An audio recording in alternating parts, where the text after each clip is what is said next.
आदरणीय अध्यक्ष जी, मैं माननीय अनुराग ठाकुर जी द्वारा प्रस्तुत राष्ट्रपति अभिभाषण पर धन्यवाद प्रस्ताव का समर्थन करने के लिए आपके समक्ष उपस्थित हूँ। अध्यक्ष जी, मैं आपका और अपनी पार्टी का धन्यवाद करती हूँ कि इतने महत्वपूर्ण मुद्दे पर मुझे अपना मत रखने का अवसर मिला है। अध्यक्ष जी, ये राष्ट्रपति अभिभाषण ऐतिहासिक है। इसमें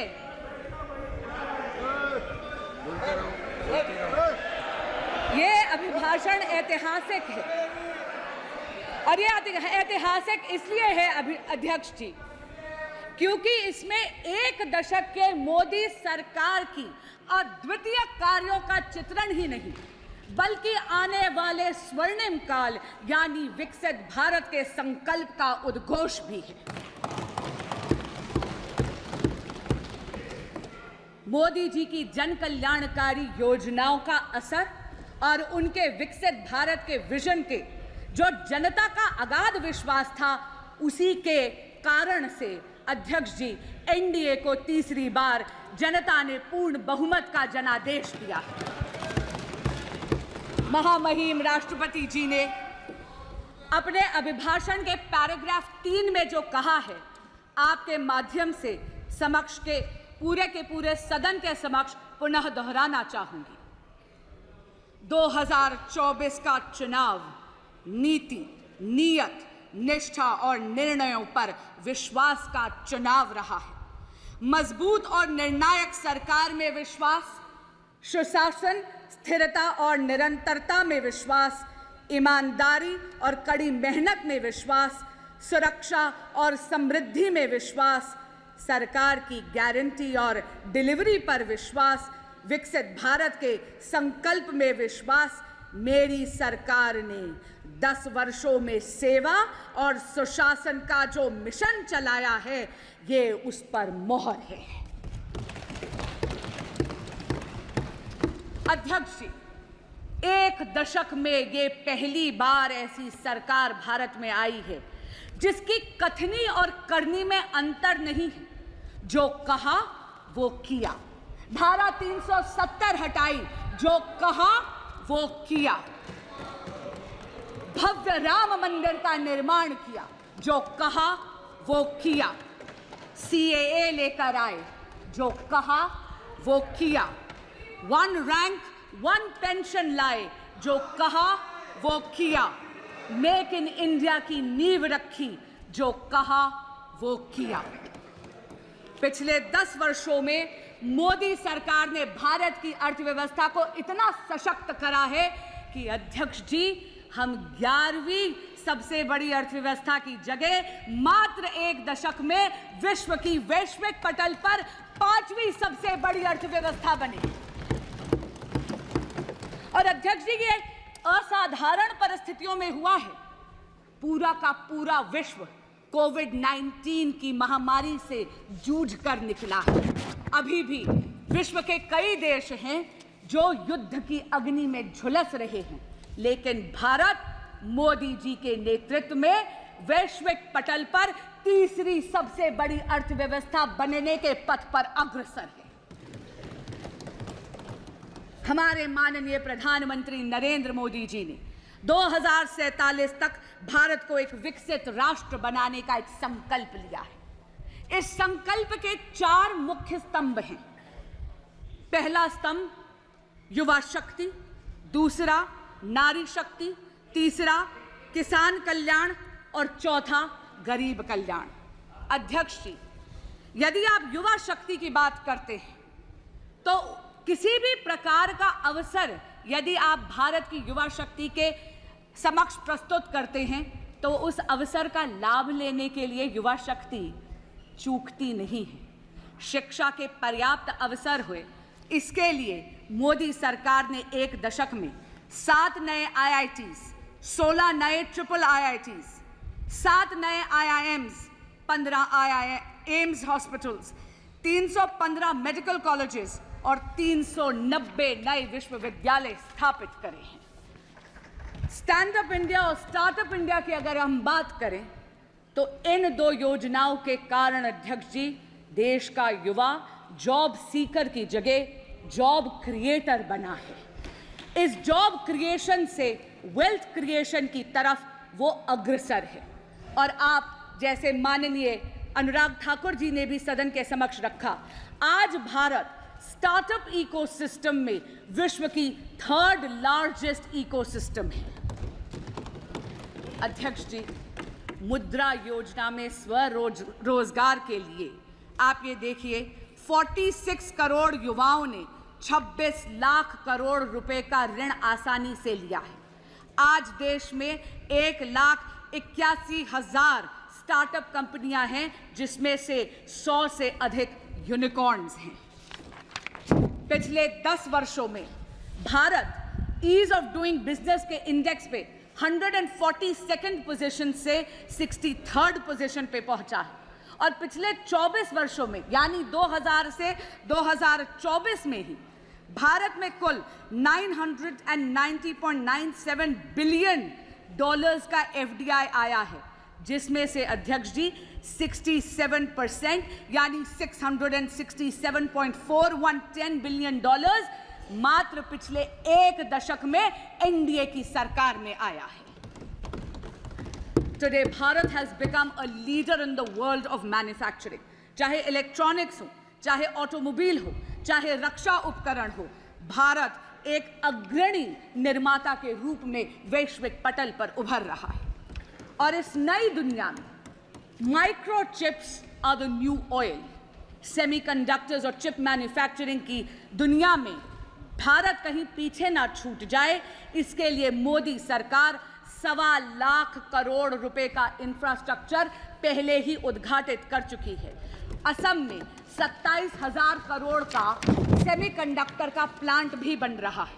वो दिन दूर नहीं अध्यक्ष जी, जब चिप मैन्युफैक्चरिंग और सेमीकंडक्टर्स की दुनिया में Bharat will be a global leader. प्रधानमंत्री नरेंद्र मोदी जी के नेतृत्व में भारत में बहुत ही ट्रांसफॉर्मेटिव प्रोग्राम्स आए हैं, जैसे डिजिटल इंडिया, जैसे मेक इन इंडिया, जैसे स्टार्टअप इंडिया। इनके कारण भारत के युवाओं की एंटरप्रेन्योरियल स्पिरिट को बहुत ज्यादा प्रोत्साहन मिला है। अब हम आते हैं विकसित भारत के दूसरे स्तंभ पर, यानी नारी शक्ति। अध्यक्ष जी, हम सब ने सुना है कि चूल्हे की रोटी का स्वाद बड़ा गजब है, लेकिन उस चूल्हे की रोटी के स्वाद के चक्कर में मेरे देश की मातृशक्ति के फेफड़े झुलस जाते हैं। पहले जाती है, लकड़ी काटती है या लकड़ी बींदती है, गठरी सर पर लेकर आती है, 20 से 25 मिनट लगते हैं चूल्हा सुलगाने में। लेकिन नरेंद्र मोदी जी ने 10 करोड़ से ज्यादा उज्ज्वला गैस कनेक्शंस देके मातृशक्ति को धुएं की जिंदगी से निजात दी।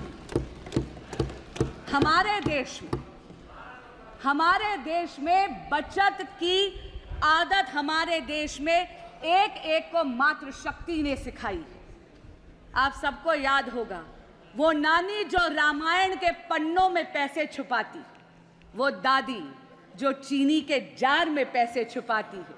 अरे उन चोरी के पैसों से कुल्फी फलूदा खाने की मिठास ही अलग है।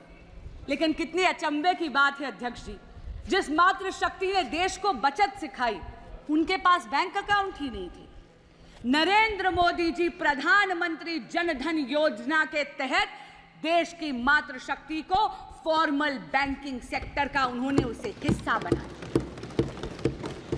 अध्यक्ष जी, 50 करोड़ से अधिक बैंक के खाते खुले प्रधानमंत्री जन धन योजना में, जिसमें से 56% महिलाओं के खाते थे। हमारे यशस्वी प्रधानमंत्री नरेंद्र मोदी जी ने यह भी सुनिश्चित करा कि महिलाओं के स्वरोजगार के लिए उनके पास आर्थिक सपोर्ट यानी फाइनेंशियल सपोर्ट की उपलब्धता हो। प्रधानमंत्री मुद्रा योजना के तहत कुल ऋण जो सैंक्शन हुए हैं, उसमें से 69% महिलाओं के लिए सैंक्शन हुए। इसी तरह स्टैंड अप इंडिया के तहत अध्यक्ष जी 84% ऋण महिलाओं के लिए सैंक्शन हुए। एनडीए सरकार ने 1 करोड़ लखपति दीदी का जो टारगेट रखा था सेल्फ हेल्प ग्रुप मूवमेंट के माध्यम से, वो तो पहले ही लक्ष्य प्राप्ति हो गई है। इसलिए मोदी सरकार ने अब ये लक्ष्य बढ़ाकर 3 करोड़ महिलाओं को लखपति दीदी बनाने का रखा। अध्यक्ष जी, महिलाओं को सशक्त बनाने के उद्देश्य से प्रधानमंत्री जी लाए हैं नमो ड्रोन दीदी। मेरे देश की बहन बेटियां अब ड्रोन पायलट बनेंगी। न केवल इससे कृषि कार्य में आधुनिक तकनीक का इस्तेमाल होगा, लेकिन आप ये देखिए समाज की सोच में भी अंतर पड़ेगा। It is going to not only leverage technology for modernisation of agrarian economy of India, but also will ensure a tectonic shift in the psychology of the society. Namo drone Didi Viksit Bharat के 2 पहलुओं को छूती है, कृषि कल्याण और महिला शक्ति। महिलाओं का लेकिन वास्तविक और असली सशक्तिकरण तब होता है जब वो नीति निर्माण में हिस्सा बनती हैं। अध्यक्ष जी, यहाँ पे कई सदस्य हैं, यहाँ पे आदरणीय हरसिमरत कौर जी भी बैठी हैं, वो तो स्वयं इस बात की साक्षी हैं कि 16वीं लोकसभा में तब की माननीय विदेश मंत्री श्रीमती सुषमा स्वराज ने राष्ट्रपति अभिभाषण के धन्यवाद प्रस्ताव के अनुमोदन के वक्त एक इच्छा प्रकट करी थी 33% महिला आरक्षण के लिए, ताकि महिलाओं का राजनीतिक सशक्तिकरण हो सके। अध्यक्ष जी, मेरा मन प्रफुल्लित हो उठता है ये कहते हुए कि प्रधानमंत्री नरेंद्र मोदी जी और उनकी सरकार ने 17वीं लोकसभा में ही ये स्वप्न हकीकत में तब्दील कर दिया। अध्यक्ष जी, 18वीं लोकसभा में सुषमा स्वराज की दी हुई ये आंखें नारी शक्ति वंदन अधिनियम को लागू होते इस सदन में देखेंगी और इस ऐतिहासिक पल की साक्षी बनेंगी। विकसित भारत का अगला स्तंभ है किसान कल्याण। अध्यक्ष जी, एनडीए सरकार के लिए अन्नदाता देवतुल्य है और इसीलिए एनडीए सरकार ने इन देवतुल्य किसानों के लिए 3,20,000 करोड़ रुपए पीएम किसान सम्मान निधि के तहत पहले ही वितरित कर दी है। नई सरकार जैसे ही आई, पहला सबसे बड़ा निर्णय हमारे यशस्वी प्रधानमंत्री श्री नरेंद्र मोदी जी ने लिया, 9.26 करोड़ किसानों को 20,000 करोड़ रुपए ट्रांसफर करने का। एनडीए सरकार ने किसानों की आय बढ़ाने के लिए एमएसपी में रिकॉर्ड बढ़ोतरी करी है। ऑर्गेनिक फार्मिंग, कोल्ड स्टोरेज, कृषि आधारित उद्योग, डेयरी और मत्स्य पालन में आधारित उद्योगों को भी प्रोत्साहित करा गया है। ग्रामीण सड़क योजना के तहत 3,20,000 किलोमीटर से ज्यादा सड़कें बनाई गई हैं। विकसित भारत का चौथा और सबसे महत्वपूर्ण स्तंभ है गरीब कल्याण। अध्यक्ष जी, प्रधानमंत्री गरीब कल्याण योजना विश्व में सबसे बड़ी सामाजिक कल्याण योजना साबित हुई है। इसमें 81 करोड़ से ज्यादा लोगों को मुफ्त खाद्यान्न की सामग्री यानी मुफ्त राशन देकर मोदी जी ने खाद्य और पोषण की सुरक्षा सुनिश्चित करी है। जब हम देश की अर्थव्यवस्था की गाथा गाते हैं तो वो रेड़ी पटरी वालों के बिना अधूरी है। नरेंद्र मोदी जी ने पीएम स्वनिधि के तहत 70 लाख से ज्यादा रेड़ी पटरी वाले यानी स्ट्रीट वेंडर्स को 11,000 करोड़ का ऋण बिना गारंटी के मुहैया करवाया है। अध्यक्ष जी, जिनकी गारंटी कोई नहीं लेता, उनकी गारंटी लेते हैं नरेंद्र मोदी। हर व्यक्ति का एक स्वप्न होता है कि अपनी पक्की एक छत हो। पीएम आवास योजना के तहत एनडीए की सरकार ने इस ख्वाब को हकीकत में बदला है। 4 करोड़ से ज्यादा पक्के मकान इस देश के गरीब को दिए गए हैं और अब पीएम आवास योजना के तहत 3 करोड़ और पक्के मकान बनाने का संकल्प लिया गया है। आयुष्मान भारत के तहत 55 करोड़ से ज्यादा लाभार्थियों को मुफ्त इलाज मिला है, लेकिन आने वाला जो भविष्य है वो बहुत ही स्वर्णिम है। अध्यक्ष जी, एक वक्त आता है हर युवा की जिंदगी में जब उस उम्र के पड़ाव में आपके माँ बाप आपके बच्चे बन जाते हैं और आप अपने माँ बाप के माता पिता। हर युवा को हर वक्त चिंता रहती है माँ बाप के इलाज की। आयुष्मान भारत में 70 बरस के हर वरिष्ठ नागरिक को और ट्रांसजेंडर कम्युनिटी को भी इसमें लाभार्थियों की श्रेणी में अब एनडीए की सरकार लाएगी। कितनी राहत की बात है, इस देश का युवा भी अब सांस ले सकता है कि 5 लाख रुपया सालाना माँ बाप की हेल्थ के प्रति सरकार मुहैया करवाने वाली है। पीएम सूर्य घर एक ऐसी फ्यूचरिस्टिक योजना है जहां पर आपके घरों के छतों पर सोलर पैनल्स लगाकर भगवान सूर्य नारायण की ऊर्जा के माध्यम से मुफ्त बिजली बनाई जाएगी। और अध्यक्ष जी, मुफ्त बिजली से भी बेहतर है कि वो जो बची हुई बिजली है, एक्सेस बिजली, आप ग्रिड पर बेचकर एक नई इनकम का सोर्स, एक नया आय का सोर्स भी होगा। लेकिन मोदी सरकार अलग है अध्यक्ष जी, केवल नीति निर्माण ही नहीं करती, केवल योजनाएं ही नहीं बनाती, केवल उन योजनाओं का लाभ जन जन तक नहीं पहुंचाती, लेकिन वो लाभ सुनिश्चित हो, लास्ट माइल डिलीवरी हो, उसके लिए विकसित भारत संकल्प यात्रा भी निकालती है। अध्यक्ष जी, मोदी की गारंटी की गाड़ी आपके दरवाजे आती है, जनता के दरवाजे आती है। सभी सरकारी योजनाएं एक ही छत के नीचे है। आपको आधार कार्ड बनाना है, काउंटर वही है। पीएम स्वनिधि चाहिए, काउंटर वही है। आपको उज्ज्वला गैस कनेक्शन चाहिए, काउंटर वही है। गुड गवर्नेंस के साथ साथ accessibility to that good governance Modi सरकार सुनिश्चित करती है। एक अच्छी सरकार जो आए आपके द्वार। अध्यक्ष जी, सरकारें आईं और सरकारें गईं। गरीबी हटाओ, गरीबी हटाओ केवल एक चुनावी जुमला बनकर रह गया था, लेकिन यशस्वी प्रधानमंत्री नरेंद्र मोदी जी ने सुनिश्चित करा 25 करोड़ लोगों को मल्टी डिमेंशनल गरीबी की रेखा से उभार दिया।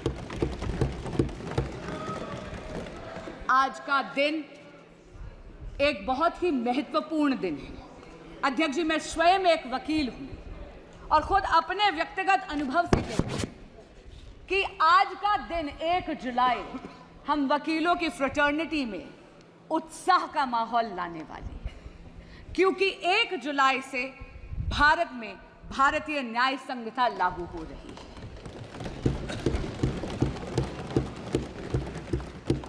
पहले के कानून ब्रिटिश राज की गुलामी की बेड़ियां थे जो हमारी न्याय प्रणाली को जकड़े हुए थे।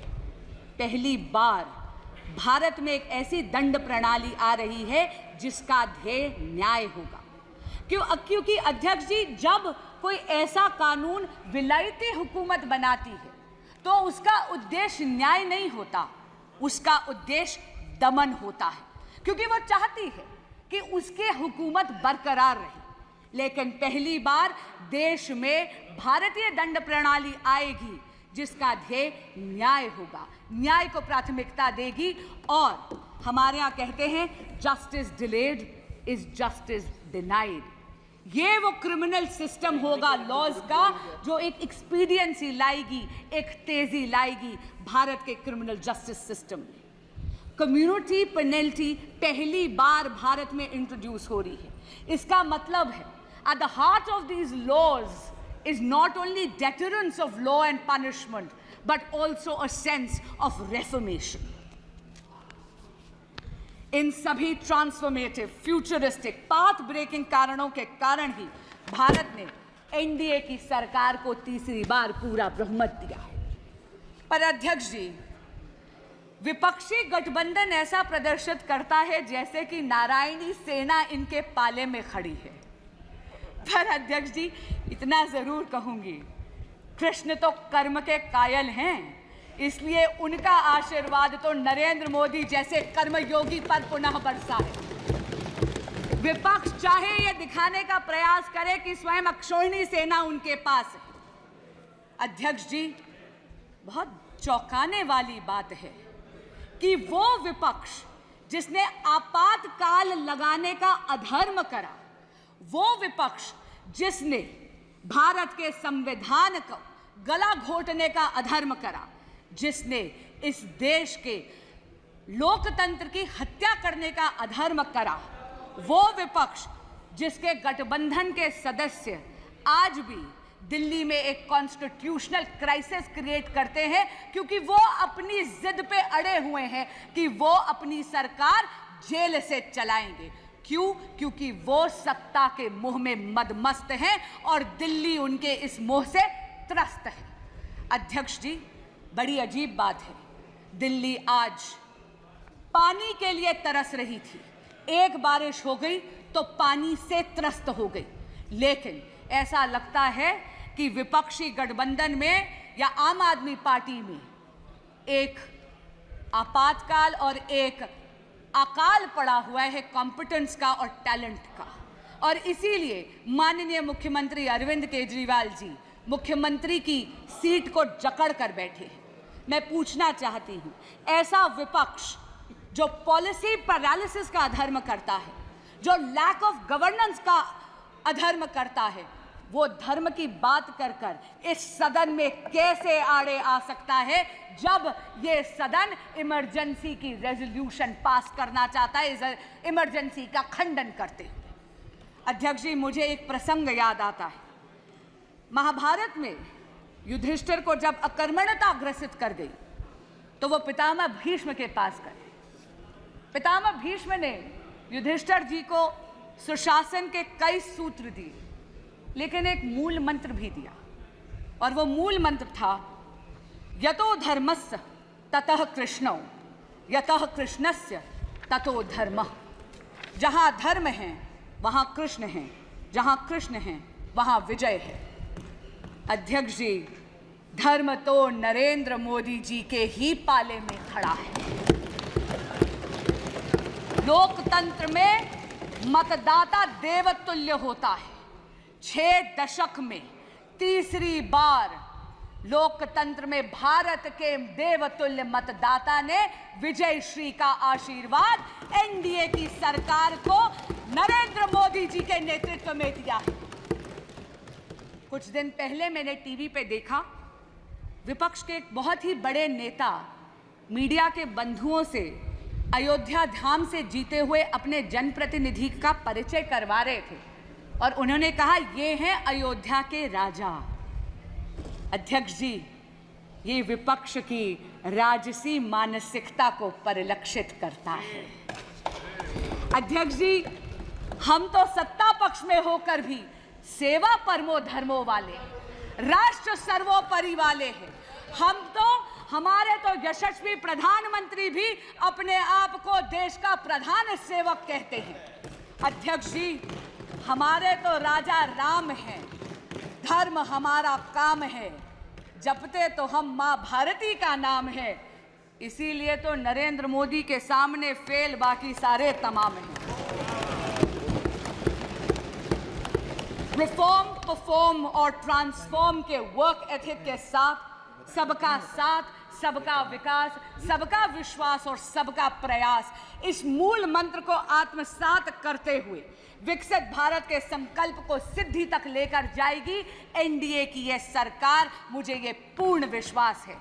लेकिन मैं साथ में ये आशा भी करती हूँ कि ये सदन एकजुट होकर उस संकल्प को सिद्धि तक ले जाने में मदद अवश्य करेगा। अध्यक्ष जी, आपने मुझे समय दिया और अपनी बात कहने का अवसर दिया, आपका बहुत बहुत धन्यवाद। मैं पुनः इस धन्यवाद प्रस्ताव का अनुमोदन करती हूँ।